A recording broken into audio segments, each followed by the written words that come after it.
ભરૂચમાં ભાજપ કોંગ્રેસ અને આપના નેતાઓ એક સાથે જોવા મળ્યા। મનસુખ વસાવા, ચૈતર વસાવા અને કોંગ્રેસના નેતાઓ એક સાથે જોવા મળ્યા છે।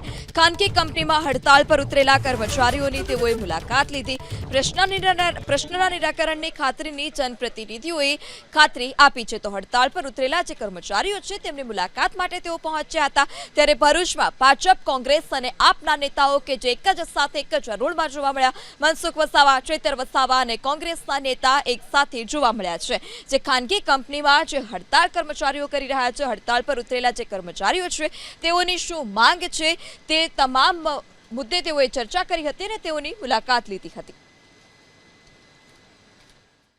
અમે આવ્યા ને જોયું તો આમાંથી ઘણા એક બે જણે મને કીધું કે હું 13 વર્ષથી અહીંયા નોકરી કરું છું, આજે પણ મારો પગાર 10,800 રૂપિયા છે।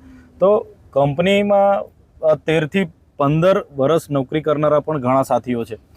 તો સામાન્ય જગ્યાએ પણ કોઈ પણ મજદૂર હોય, કોઈ દુકાન કરિયાણાના દુકાને રહેતો હોય, એનો પણ દિવાળીએ 500 કે 1000 રૂપિયાથી દુકાનદાર વધારી આપતો હોય, તો આ લોકોએ પણ મોંઘવારીના હિસાબે સરકારની જે ગાઈડલાઈન છે એ પ્રમાણેનો ભાવ એમણે પગાર વધારો કરી આપવો જોઈએ અને સાથે સાથે જે પણ મેડિક્લેમ છે એ પણ એમણે આપવો જોઈએ। એ માંગ સાથે અમે તમારા સમર્થનમાં આવ્યા છે। ઝઘડિયા એડીસી છે ભરૂચ જિલ્લામાં જેટલી કંપનીઓ જેટલા ઉદ્યોગો આવ્યા છે એ બધા માટે એમને ક્યાંક પણ કોઈનું શોષણ થતું હોય તો એ બધાનો પણ આપણે સંપર્ક કરવો પડશે। કારણ કે આ તો શું છે, કંપનીનો આપણે આવી મુલાકાત લઈએ છીએ ત્યારે ખબર પડે છે કે અહીંયા આજના શોષણ એટલે 13,000 કે 12-13,000 એટલે બહુ ઓછો પગાર। આજે 14-15 વર્ષ થઈ ગયા છતાં પણ આટલો પગાર ઓછો એટલે આ બિલકુલ બહુ ઓછું કહેવાય અને વ્યાજબી નથી। ને બેનો બાબતે પણ જે સરકારનું જે સુરક્ષાની જે જોગવાઈ જે છે એ તો પાડવી જ પડશે કોઈ પણ કંપની હશે।